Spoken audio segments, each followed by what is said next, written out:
같이 기도하시면서 우리 오후 예배 하나님께 드리도록하겠습니다. 하나님, 오늘도 이 시간 주님 앞에 예배하며 나아갑니다. 우리 예배를 받아주시고 이 시간 다시 한번 우리의 구원자이신 주님만을 찬양하는 은혜로운 시간 되게 하여 주시옵소서. 예수님의 이름으로 기도합니다.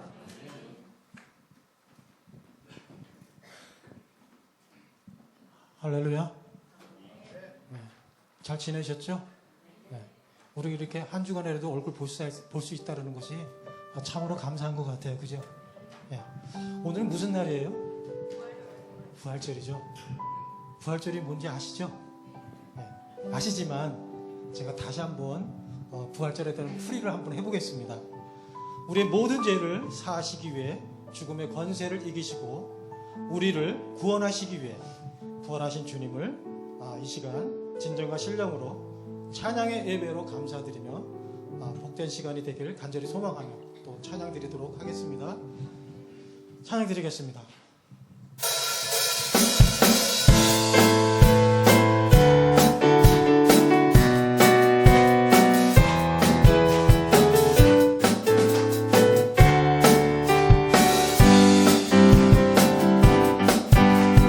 주님의 영광 나타나셨네.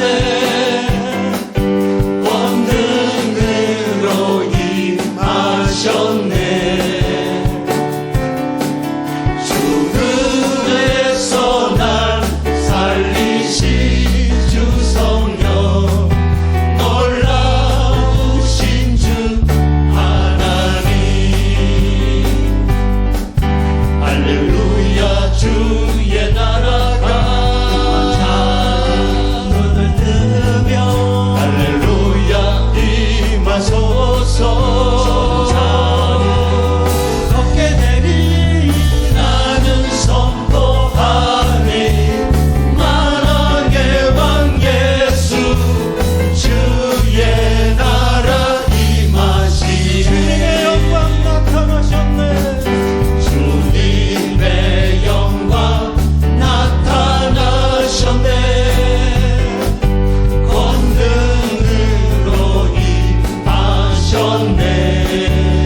당신은 영광의 왕, 당신은 영광의 왕, 당신은 하늘과 땅의 주, 당신은 정의의 아들. 천사가 무릎 꿇고 예배하고 찬송,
손잡고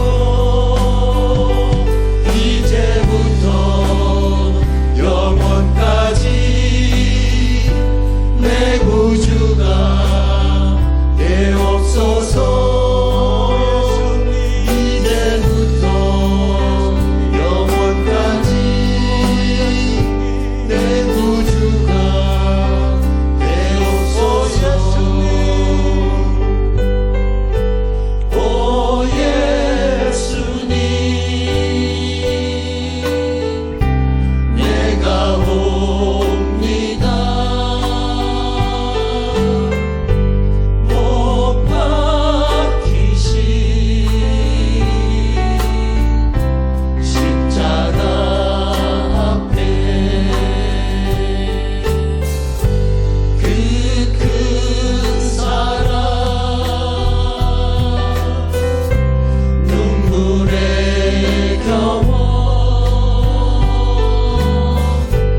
울며 울며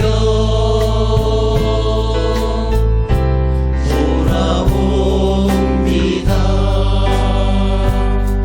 주님 손과 발 못 박혔고 머리에 가시관 박히셨네. 내 모든 죄와 허물 위에 말없이 피 흘려주셨네. 오 예수님, 나의 손잡고 이제부터 영원까지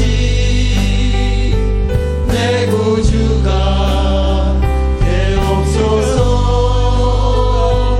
이제부터 영원까지 내 구주가 되옵소서. 모두 기도하길 원합니다.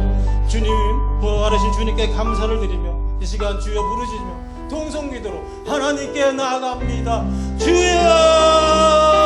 사랑하는 말씀하시고 자비하신 아버지 하나님, 주님께서 원하시는 우리의 생명의 아버지 표적을 남겨주시고 우리가 지금 있는 믿음 안에서 우리가 아버지 흔들리지 않고 부활의 증거를 남겨주시는 감사를 드립니다. 아버지 하나님, 이 시간 우리가 아버지 믿음 안에 주의 예수 그리스도의 영광을 위하여 남은 생애를 열심과 성직을 다하여 살아가시고 아버지 은혜 앞에 그걸 부족한 믿음에 성령님께서 함께하셔서 그 부족한 믿음을 채워주시고 주님께서 인도하여 아버지 주시고 우리가 남은 생애가 수고가 행복할 수 있도록 주여 도와주시옵소서.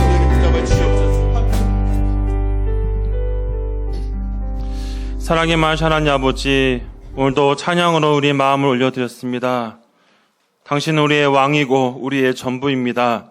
찬양의 마음을 담아 드렸사오니 주님 영광 받아주시고 이 시간 주님 앞에 예배드릴 때 예배를 통해서 다시 한번 하나님의 은혜를 경험하는 귀한 시간 되게 하여 주시옵소서. 예수님의 이름으로 기도합니다. 아멘.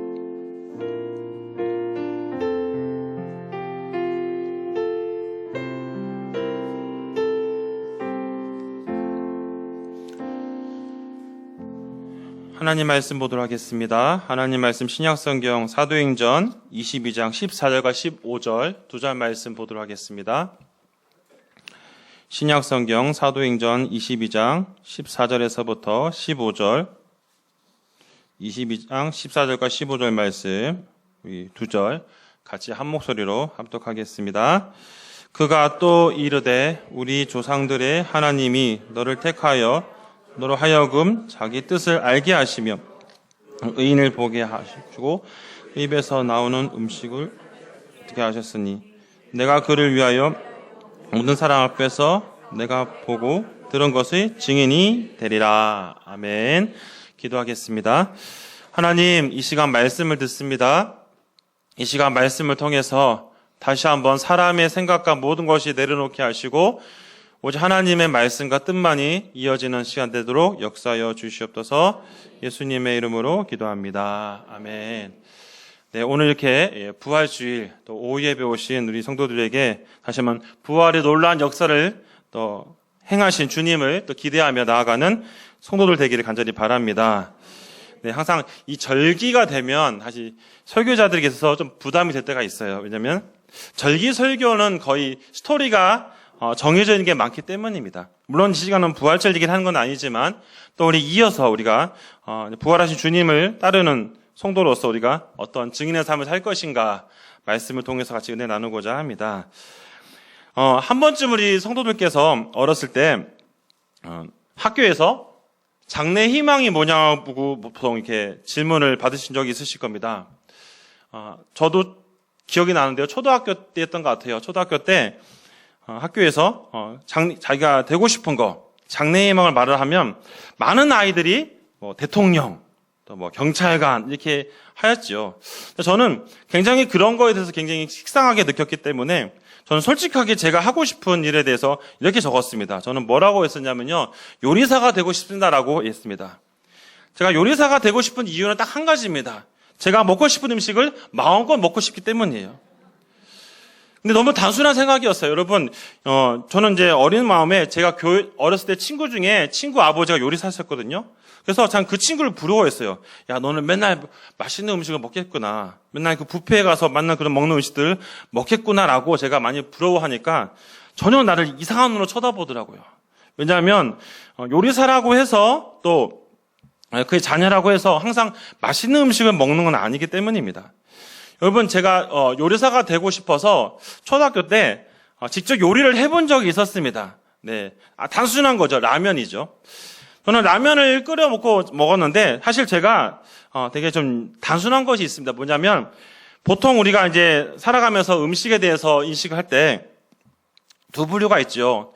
살기 위해서 먹는 분이 계시고 먹기 위해 사시는 분이 계십니다. 우리 성도들께서는 어떻습니까? 살기 위해서 먹으십니까? 아니면 먹기 위해서 사십니까?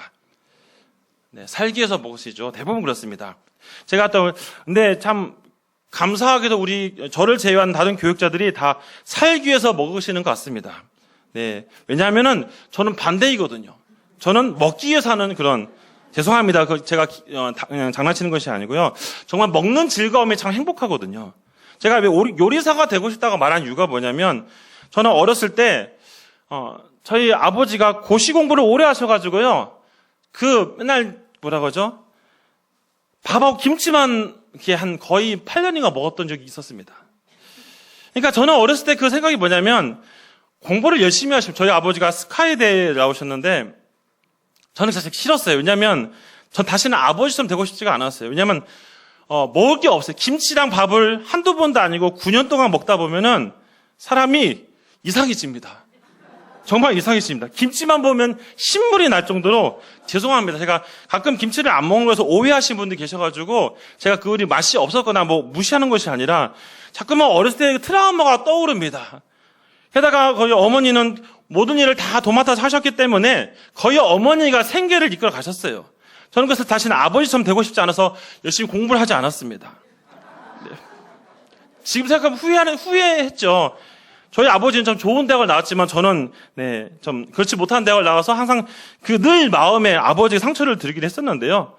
저는 그런 개인적인 상처도 있다 보니까 저는 그런 거 말고 그냥 내가 좋아하는 음식을 먹고 싶은, 그래서 요리사가 되고 싶은 마음을 했었습니다.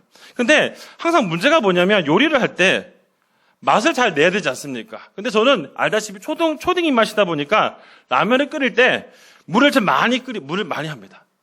여러분, 근데 이게 문제가 뭐냐면은 제가 처음에 아무 생각 없이 물을 먹었는데 결혼하고 나서 가끔 아내가 끓여준 라면을 먹어보면 제가 복음을 만난 느낌이었어요.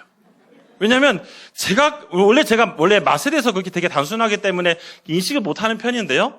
아내가 끓여준 라면을 먹었을 때 똑같은 라면인데 제가 끓인 라면하고 분명히 달랐습니다. 무엇이 다를까? 원인은 바로 여기 있었어요. 바로 라면에 있는 설명서. 저는 설명서를 잘 보지 않아요. 왜냐하면 설명서가 귀찮기 때문에 그냥 물을 많이 끓여가지고 그냥 넣어서 그냥 때로는 넣고 싶은 음식 다 집어넣어가지고 그렇게 먹을 때가 참 많이 있었습니다. 그래서 중요한 건 뭐냐면 저는 맛있게 먹지만 주변 사람들이 저 옆에 오지 않았어요.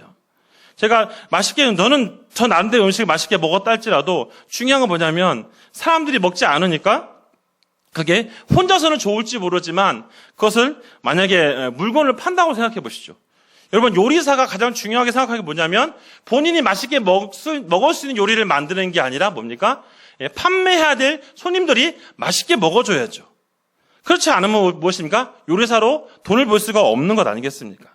제가 그렇게 라면을 끓이고 나서 한 번은 제가 계란 후라이 할 때도 그렇습니다. 계란 후라이를 보통 소금도 넣고 하시지 않습니까? 저는 소금을 안 넣고 그냥 단순하게 먹는데 저희가 소금을 안 넣은 거 보고 사람들이 굉장히 놀라더라고요. 왜 소금을 안 넣냐? 맛이 안 나지 않냐라고 말하지만 저는 죄송한 표현이지만 저는 맛있다는 기준이 사실 잘 모르겠습니다. 그냥 양만 많으면 그냥 저는 행복하게 했던 그런 저의 모습이 참 많았기 때문이에요. 제가 이런 얘기를 하는 이유가 무엇이냐면요. 저는 살아가다 보면서 어떤 직업을 선택할 때도 뭔가 유익을 주고 뭔가 의미를 주는 일을 해야 되는데 그냥 나 즐거운 거, 나 행복한 것만 생각하면서 살 때가 많이 있었습니다. 그러다 보니까 뭡니까? 먼저 그 요리사가 되기 위해서 먼저 어떻게 하면 더 잘 팔 수 있을까? 백종원처럼 레시피를 잘 만들어가지고 해줘야지만이 뭔가 돈도 벌고 해야 되는데 할 수 있는 것인데도 불구하고 그렇게 하지 못하고 그냥 혼자서만 즐기고 하다 보니까 전혀 아무런 의미를 느끼지 못했기 때문에 제가 요리사라는 직업을 다시 갖지 않은 걸로 마음을 바꿨습니다.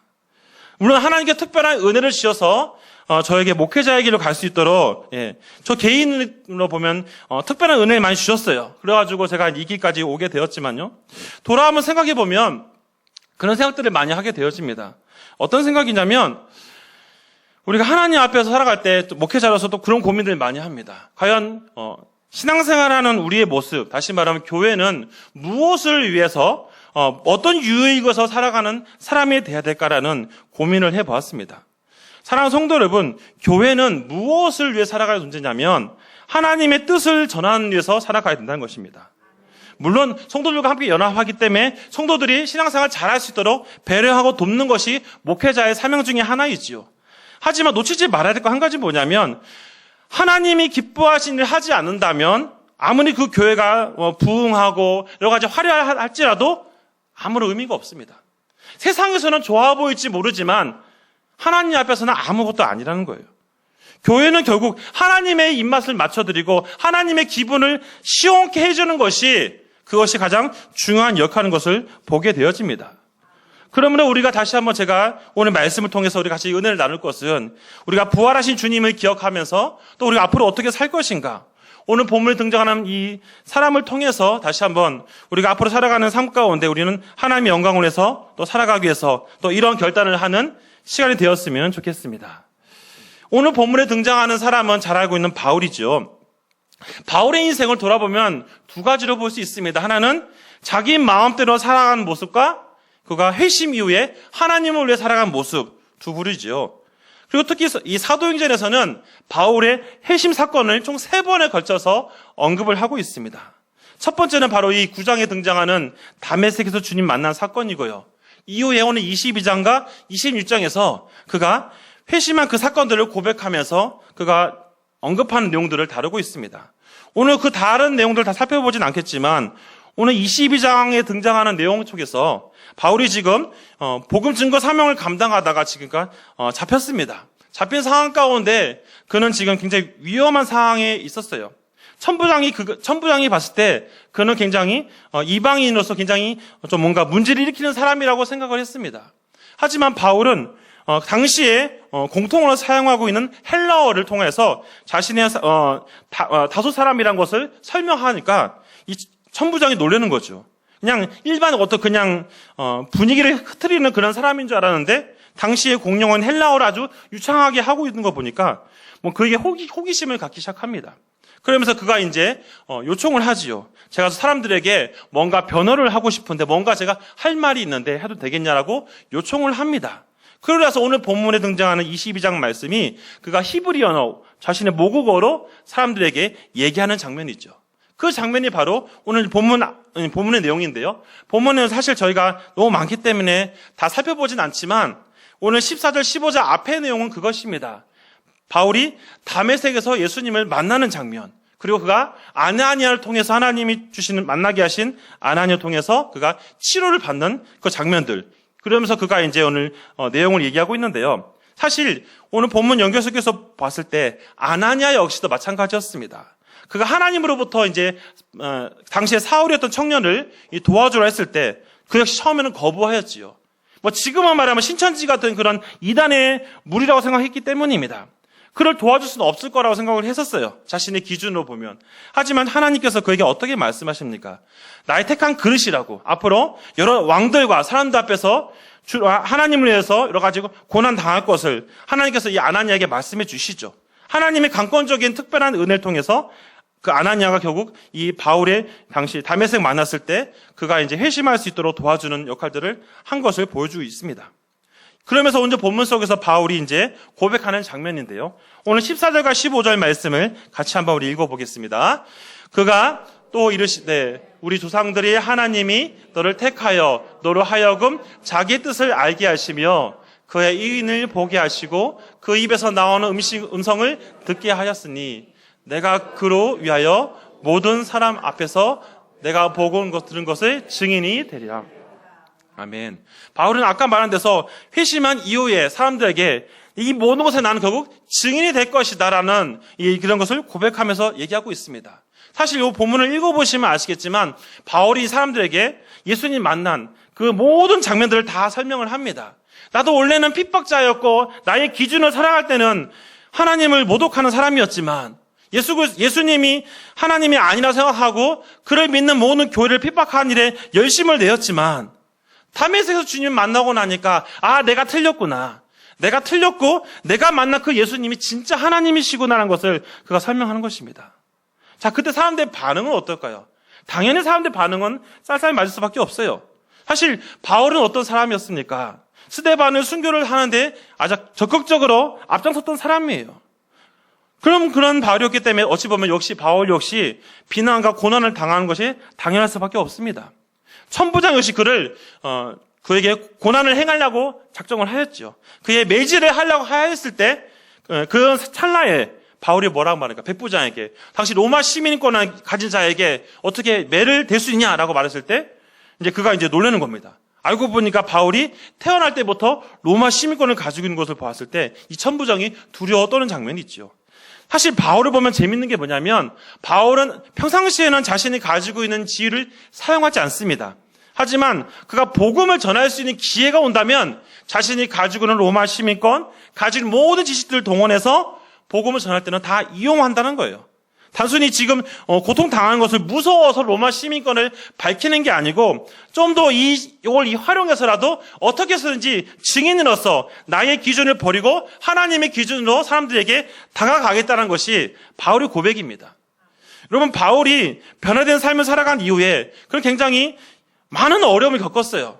굳이 이 시간 다 말할 필요는 없지만 너무나 끔찍한 일들 많이 겪었습니다. 하지만 바울의 인생 가운데 그런 끔찍한 일을 겪으면서도 그는 증인의 삶을 살기 위해서 과거에 그가 자신의 기준으로 살아가면서 자신이 입맛대로 그냥 때로는 산 핍박하고 그것이 하나님의 뜻이라고 생각하며 살아갔던 그 모든 것을 다 내려놓고 이제는 다메섹 주님 만난 그 이후로부터 내 핍박하는 그 예수다라는 그 말을 듣고 그의 인생의 변화를 받은 이후부터는 그 어떤 고난을 당한다 할지라도 오직 하나님을 위해서 자신의 모든 것을 다 내어놓는 증인이 되겠다라는 그의 고백을 우리는 볼 수 있는 것입니다. 성도 여러분, 여기서 우리가 이 바울의 고백을 통해서 다시 한번 우리의 모습 가운데 우리가 부활하신 주님을 찬양하면서 어떠한 삶을 또 어떻게 우리가 결단하면 나을 것인가를 한번 고민해 봐야 됩니다. 제가 어린이 부서 이 부활주를 준비하면서 참 나름대로 좀 고민을 많이 하고 아이들에게 좀 뭔가 의미 있는 것들을 준비해 주려고 한 준비를 많이 하였습니다. 근데 오늘 이제 하다 보니까 갑자기 예상치 못할 일들이 생겼어요. 나름대로 준비했던 동영상이 굉장히 준비를 했는데 갑자기 중간에 멈춰버리는 겁니다. 제가 가지고 있는 약점 중에 한 가지가 뭔가 딱 준비하는 게 멈춰버리면 모든 게 스톱이 돼버려요. 제가 더 이상 당황하지 않기 위해서 막 굉장히 애를 쓰는데 굉장히 긴장한 상태였는데 어떤 아이가 제가 굉장히 좀 나름대로 열심히 준비해가지고 동영상을 만들어서 했는데 이렇게 말을 하는 거예요. 목사님 연기 못하네. 재미 하나도 없네. 굉장히 제가 안 그래도 지금 마음이 힘들어 죽겠는데 그렇게 해버리니까 굉장히 좀 표정이 안 좋았습니다. 선생님들께서 목사님 왜 이렇게 표정이 안 좋으세요? 자, 말은 못했지만은 굉장히 제 마음속에 어제 또 제가 굉장히 일주일 동안 참 깜짝 이벤트 하려고 굉장히 준비를 했었는데 갑자기 노트북이 저와 사인이 안 맞는지 갑자기 그대로 멈춰버리고 아이들은 막 그렇게 말을 해버리고 오늘 전도를 나가서 어떤 아이가 말을 안 들어서 굉장히 제가 시험에 들어서 막 하마터면 큰일 날 뻔했던 일들 참 많이 겪었습니다. 참 저의 모습을 보면서 저의 이 마음을 다스리지 못한 나의 모습 보면서 과연 나는 증인의 삶을 잘 살고 있는 것인가라고 했을 때 말씀을 준비하면서도 굉장히 많이 부끄러웠습니다. 왜냐하면 설교를 준비하면서 바울을 따라가겠다고 늘 이렇게 고민했지만 정작 사역의 현장 속에서 힘든 일이 생기거나 문제가 생기면 굉장히 당황하거나 예상치 못하는 상황 때문에 돌발 행동을 하는 저의 모습이 종종 드러나기 때문이에요.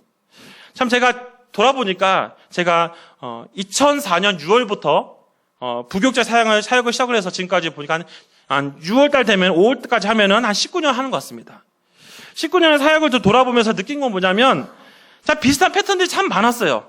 참 나름대로 뭔가 나도 바울처럼 이렇게 뭐 해보겠다라고 항상 열정이 붙었는데 문제는 뭐냐면 몸이 안 따를 때가 많아요. 알다시피 제가 마음으로서는 굉장히 막 날아다니지만 몸은 굉장히 그렇지 못하기 때문에 주변에서 막 굉장히 많이 좀 놀라는 부분들이 많으시거든요. 제가 말로 하면은 막 웬만한 스포츠 달번가처럼 말을 하지만 막상 공 차보라 하면은 다들 실망하는 모습들을 보여집니다. 그게 잘 저의 모습이에요. 근데 문제는 뭐냐면 그런 모습에 제가 기가 죽어요. 사실 기가 죽을 필요가 없거든요. 그게 중요한 게 아니라 바울처럼 정말 열정을 하나님 앞에 끝까지 나아가는 그런 담대함이 필요한데 한번 뭔가 태클을 걸어오면 나도 모르는 사이에 거기서 제가 주눅이 들거나 고개를 숙이는 그런 모습이 자꾸만 담겨 있는 거예요. 제가 매일매일 기도하면서 결단한 것이 뭐냐면 하나님 정말 제가 이제 내 가지고 있는 모든 생각들을 내려놓고 진짜 증인의 삶을 살고 싶습니다. 저를 통하여서 제가 만나는 사람들에게 예수님의 그 부활의 그 증인의 모습을 바울처럼 살고 싶습니다라고 계속 선포하면서 살아가고 있거든요. 앞으로 제가 하나님께서 보내시는 또 단독의 사역 현장에서도 그렇게 하고 싶다라는 그 기도를 하면서 하고 있지만 여전히 제 마음 가운데 이런 문제 생기면은 극복하지 못하는 또 인간의 연약함을 볼 때마다 또 많이 후회도 되기도 합니다. 하지만 다시 한번 오늘 말씀을 통해서 저도 마찬가지고요. 우리 성도들께서도 다시 한번 우리가 하나님의 입장을 더 우리가 다시 한번 증인의 삶을 살기 위해 어떤 마음을 가져야 될까 다시 한번 생각해 보자는 것입니다. 오늘 본문 다시 보시면 바울의 입장을 보십시오. 지금 바울을 가리켜서 많은 사람들이 지금 굉장히 바울을 좀 공격하는 태세를 가지고 있습니다. 왜냐하면 바울은 지금 당시에 위험한 말을 하고 있는 거예요. 지금이야 예수 그리스도가 하나님의 아들인 것을 아무도 부인하는 사람 없지만 그 당시에 유대인들에게 예수님이 하나님이라고 말했다가는 어떡합니까? 돌에 맞아 죽는 것은 당연한 일입니다. 신성 모독으로 어찌 보면 처벌받을 수 있는 굉장히 위험한 상황 속에 있었어요. 하지만 바울은 다메섹에서 만난 주님을 더 이상 자신이 거부할 수가 없는 거죠. 자신이 이방인의 사도로 부름받은 이상, 하나님 몰랐으면 모를까 예수님에 대해서 확실하게 안 이상 더 이상 그는 두려워하지 않는 거예요. 핍박과 어려움을 겪음에도 불구하고 그가 담대하게 복음을 증거하고 그의 표정 역시 하나도 두려워하지 않는 모습을 볼 때마다 제 마음속에 굉장히 많은 도전을 받고 하나의 좋은 모델로도 제가 삼기도 하고 있습니다. 우리 성도들은 어떻습니까? 부활하신 주님을 바라보면서 오늘도 그 주님을 의지하기 위해서 또 담대한 모습으로 살아가고 계십니까? 오늘 말씀을 통해서 우리가 다시 한번 부활의 증인의 삶을 살기 위해서는 오늘 본문에서 언급하고 있는 것처럼 바울이 얘기하고 있는 것처럼 그는 나는 다메섹에 만난 그 주님을 나는 증인의 삶을 살겠다라는 더 이상 내가 생각하고 있는 모든 것을 다 가감하게 내려놓고 주님이 원하시는 일을 위해서 내가 철저하게 준비하며 나아가겠다라는 결단이 필요합니다. 성도 여러분, 전도하기 쉬우십니까? 어려우십니까? 어렵죠. 코로나 이후 시대는 참 더 어려워지는 것 같습니다. 하지만 우리가 그럼에도 불구하고 주님께서 우리에게 명령하신 일들을 감당하기 위해서는 결국 바울처럼 증인의 삶을 살기 위해서 하나님 주시는 담대함이 필요합니다. 세상 사람들은 우리를 바라볼 때마다 때로는 많이 조롱할 때가 있어요. 교회를 향해서 비난할 때가 많이 있습니다. 그때마다 우리가 두려워할 필요가 없어요. 세상 사람들을 말하는 것에 우리가 휘두르는 것이 아니라 오늘도 우리에게 말씀하신 하나님, 우리에게 힘을 주시고 은혜를 주시는 하나님을 바라봐야 되는 것입니다.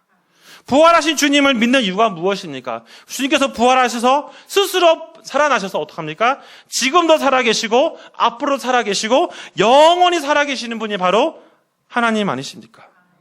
그것을 믿는 사람이라면 결코 사실 두려워할 필요가 없다라는 거예요. 더 이상 자신의 생각을 가지고 잣대를 가지고 살아갈 필요가 없는 거예요. 우리의 신앙생활도 마찬가지입니다. 교회에서 다양한 사역들을 할 때마다 우리가 항상 어디에 초점을 두고 해야 될까요? 나 이런 사역을 할 때 주님이 기뻐하실까? 나 이런 일을 할 때 하나님이 정말 원하실까? 그래서 얼마나 많이 기도하시고 고민하십니까? 우리 한소제일교회가 하나님 은혜 가운데 또 부흥하고 성장하겠지만 우리가 놓치지 말아야 될 건 뭐냐면 부흥하고 성장하는 가운데 항상 하나님의 뜻이 전달되어져야 하고 하나님이 원하시는 모든 것들이 다 증거되어져야 되는 것입니다. 우리가 부활주일을 해마다 한 번씩 보낼 때마다 하나의 어찌 보면 종교적인 날로 봐서는 안 되는 거예요. 습관적으로 됐으니까 오늘 예수님 부활하셨대 이런 얘기가 아니라는 것이죠. 정말 내 삶 가운데 나의 모든 것을 회복시켜 주신 사망 권세 이기신 주님을 정말 확실하게 믿는 사람이라면 그 주님을 의지하면서 주님을 따라가는 삶을 살기 위해 몸부림치는 삶이 되기를 소망합니다. 제가 개인적으로 좋아하는 인물인데 화면을 좀 보여주세요. 혹시 아시는 분이 계신지 모르겠는데 네. 누군지 혹시 아십니까? 네, 어디서 이쪽에서 지금 들었는데 박정호 장로님이시죠. 네, 서울대 성악과를 졸업하시고 네, 조수미 이 성악과 원래는 동기라고 합니다. 굉장히 보시면 지금 극과 극의 모습을 보여주고 있죠. 예, 제가 대학교 1학년 때 제가 개인적으로 정말 좋아했던 그 성악가였어요. 그래서 제가 실제로 저분처럼 되고 싶어서 몸도 많이 따라했거든요.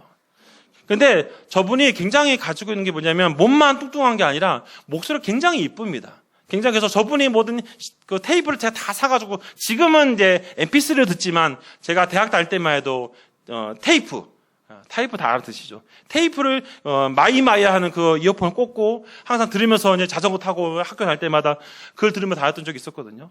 근데 그분 굉장히 푸짐하신 분이셨는데 그가 성악가로서 유명한 그런 삶을 살 수 있었는데 인생 가운데 주님을 만나고 나서 그가 이제 어떤 결정을 내냐면 아무도 알아주지 않는 복음성가 가수가 되겠다는 겁니다. 여러분 독일이라는 나라를 가시면요, 축구로도 유명하지만 음악계에서는 독일이라는 나라에서 굉장히 뭐라 그러죠? 유명한 어떤 성악가가 되면 극장과 계약을 맺습니다. 그러면 거의 축구선수 절에 갈 정도 억대 연봉을 받으면서 살아갈 수 있는 기회들이 있어요. 어찌 보면 저 정도 실력이면 가가지고 사인만 잘 맞으면 부귀영화를 누릴 수 있는 그런 조건을 가지고 있는데 그걸 다 내려놓고 복음성가 가수의 길, 아무도 알아주지 않는, 별로 돈도 많이 벌지 못하는 그런 사역을 하는 모습을 볼 때 처음엔 이해가 안 갔습니다. 근데 왜 그러냐 할까요? 한 가지 때문이에요. 나를 구원하신 주님 만나고 나니까 물론 살기 위해서 돈은 필요하지만 돈이 인생의 전부가 아니기 때문에 뭔가 나의 주어진 그런 삶을 복음의 증인의 삶을 살기 위해서 내가 복음성가 가수가 되어서 많은 사람들에게 주님의 사랑을 찬양을 통해 전달하겠다. 그게 그 장로님의 고백인 것을 제가 하나의 댓글로 본 적이 있었습니다. 굉장히 많이 감동을 받기도 하고 도전을 받습니다. 제가 이런 예화를 드는 이유가 바로 이것이에요. 우리의 삶도 마찬가지입니다. 항상 우리가 신앙생활 할 때 하나님의 입장에서 하나님의 원하신 것이 무엇인지를 고민하며 살아간다 보면 그러다 분명히 하나님 주시는 그 사명을 통해서 각자에게 주어진 일들을 잘 감당하실 거라고 믿습니다. 사랑하는 성도 여러분, 말씀을 정리하면서 다시 한번 우리에게 주어진 사명들을 돌아보시고 다시 한번 우리가 그 사명들을 위해서 최선을 다하시기를 바랍니다. 우리가 주제 찬양을 부르시는 찬양 가사 가운데 이런 가사가 있죠. 하나님의 나라는 어떻습니까? 무너지지 않으리. 여러분, 당연한 말임에도 불구하고 이런 가사가 있는 이유가 무엇일까요? 우리에게 확신을 주는 말씀은 아니겠습니까? 그 어떤 경우가 있다 할지라도 하나님의 세운 교회는 절대로 무너지지 않습니다. 너무나 당연한 말이지만 다시 말씀드린 것은 이것이 진리이기 때문이에요. 그 주님을 붙잡고 힘을 얻어 살아가는 우리 모든 성도들 되기를 간절히 바랍니다. 기도하겠습니다. 하나님, 부활하신 주님을 찬양합니다. 주님의 이름을 높입니다. 이제 우리가 주님을 따라서 이제 증인의 삶을 살 것인데 주님 세상 속에 살아가면서 우리가 바울처럼 어떤 경우라도 두려워하지 않고 담대하게 나의 가지고 있는 모든 것을 다 동원해서라도 주님의 영광으로 살아가는 우리 모든 성도들 되게 하여 주시옵소서. 예수님의 이름으로 기도합니다. 아멘. 네, 교회 소식 알려드리겠습니다.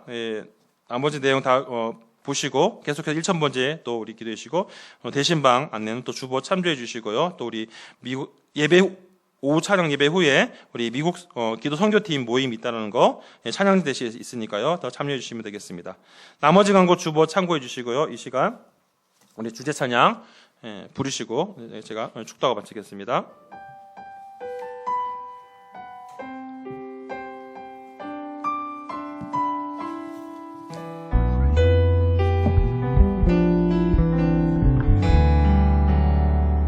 이곳에 임하신 하나님 나라 가난한 마음으로 바라보리라.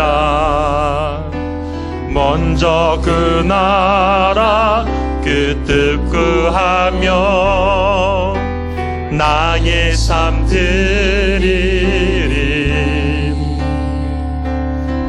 주님이 맡기신 하나님 나라 믿음의 눈으로 바라보리라.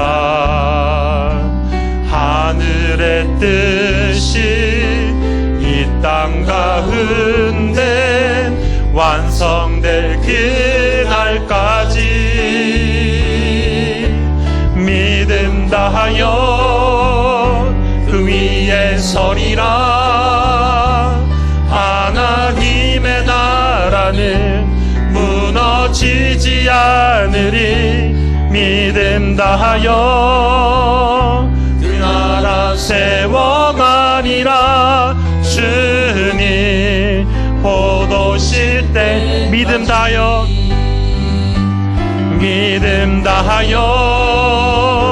그 위에 서리라. 하나님의 나라는 무너지지 않으리. 믿음 다하여 그 나라 세워가리라. 주님 곧 오실 때까지. 축도하겠습니다. 이제는 우리 주 예수 그리스도의 은혜와 하나님의 사랑하심과 성령의 교통하심이 오늘 증인된 삶을 살기 위해 몸부림치기 원하는 우리 모든 성도들 머리 위에 이제로부터 영원토록 함께 있을